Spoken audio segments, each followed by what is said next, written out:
interest in the annual plan submissions that we're listening to today. So the next one is the Banks Peninsula Conservation Trust, and we have Penny Carnaby and Kate Whyte. Thank you for coming in. Thank you. Penny, come and sit here. Okay. I think that's right. Here? Which one? Oh, yeah, okay.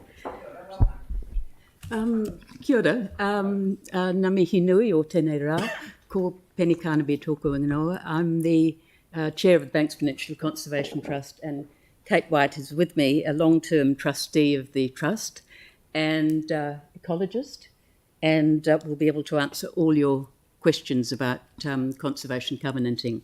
So look, it is a pleasure to present this submission, and it is an extraordinary story, I think, of what collaboration does when you get agencies and community working together.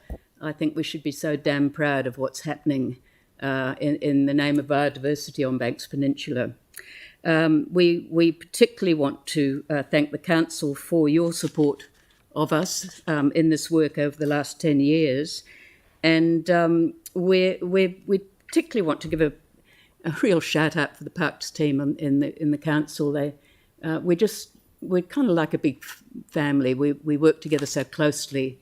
And, they really are amazing, as are the biodiversity team as well in the council.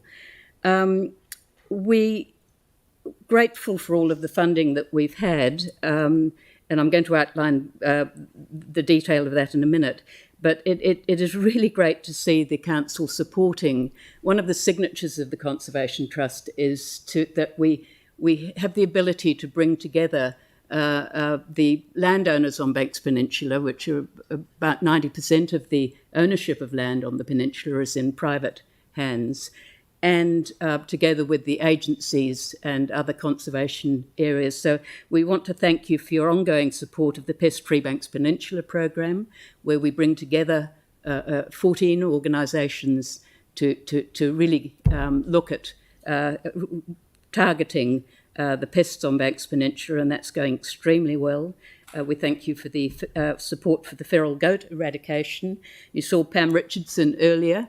It is hundreds of goats have been culled, and we look like feral goats, and we look like we'll reach the target of elimination, eradication, I never know which to use, ahead of the 2024 target. It is just a really, really good story. And that's collaboration of the private landowners and people like Pam Richardson. So that's a good story. And we thank you for supporting the collaboration around Te Kahukura in the southern Port Hills, from Gebby's Pass right round to Mount Victoria. That footprint's extending. And a couple of weeks ago, you were a signatory to the MOU along with 18 other organisations and agencies. Collaboration is the name of the game in terms of biodiversity, and this funding supporting the trust in terms of our operations grant to bring that together to the Pest Free Banks Peninsula, feral goat eradication, Te Kahukura. Please keep going because in terms of biodiversity, it's just so important.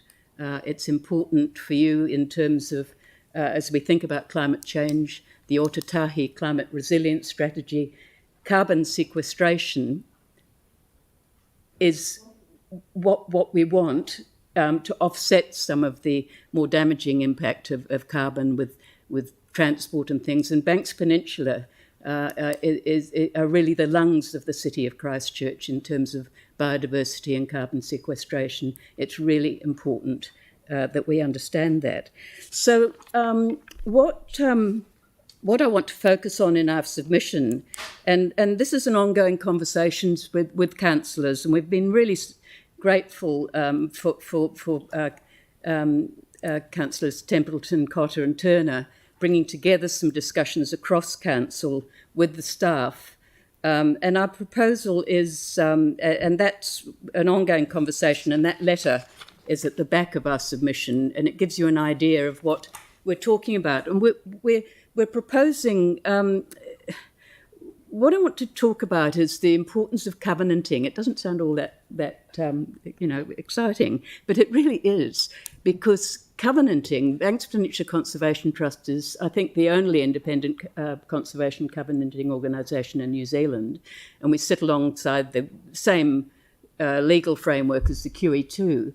And when a landowner chooses to covenant, it is a hugely good investment for biodiversity, because while we need the upfront costs, and that's why we're asking for bulk funding of $250,000 a year for fencing, for all of the ecological surveys, once something is covenanted, it's there in perpetuity. So you pay once and it keeps delivering for you forever. So I think in terms of return on investment, I know it sounds, covenants are far more important than that, but it is really special to see what's happening on the peninsula. We're looking at landscape scale projects now with the wild side from Akaroa right the way round to Cairns Bay. 25% of that area of 13,500 hectares is now protected in some way, either through council covenant or QE2 Banks Peninsula Conservation Covenant. And if you can see, what we're trying to do is join up all of those corridors. Your recent investment in Te Ahu Pataki, if you think of that footprint, over the other side is a huge covenant, a Banks Peninsula Conservation Covenant, and some more land. So there's another landscape scale of joining up the environment. Te Kahukura is a whole tapestry of covenants. So we really ask you to think about supporting, rather than us coming cap in hand to you each time, which is really intensive time with your staff and our staff. We could be much more strategic if we had certainty of funding each year for covenanting, because we could bulk buy with the council for fences. We could share a whole lot of things, and basically we could start getting strategic about the covenants and the conversations we have with the landowners on a catchment by catchment basis. And without being too boastful, if you look at Dr. David Norton's view of the importance of Banks Peninsula, the biodiversity on Banks Peninsula, it's not just to the city of Christchurch. It is the biodiversity jewel in the Crown of Canterbury, and the sort of things we're trying to achieve on a landscape scale it's I believe an exemplar for New Zealand, and we don't make enough of it.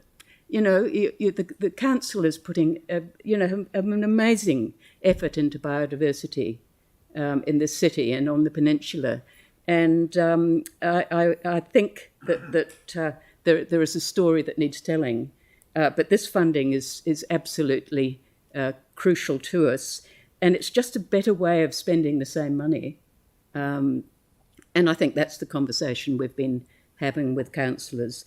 So I think I will finish there. I think really we've that's probably all I need to say, except I do want to take this opportunity, Andrew, to thank you for your huge contribution to the Banks Peninsula, your support of the Trust, your support of biodiversity. You and Glenn hopefully will enjoy walking in the gorgeous environments that you've been so important in helping to foster. So I do want to thank you for that. Thanks, Penny. Any other questions? Any questions? Sarah. Thanks so much, Penny. And just to make it clear for everyone, this isn't asking for additional funding. This is just a way of delivering the existing funding and finding a way to do that in a more efficient way. Yeah, that's exactly right. It's funding us differently, and by that certainty, I believe delivering a lot more and enabling us to be strategic about where we invest in covenants and the conversations we have with the council and landowners. Yeah.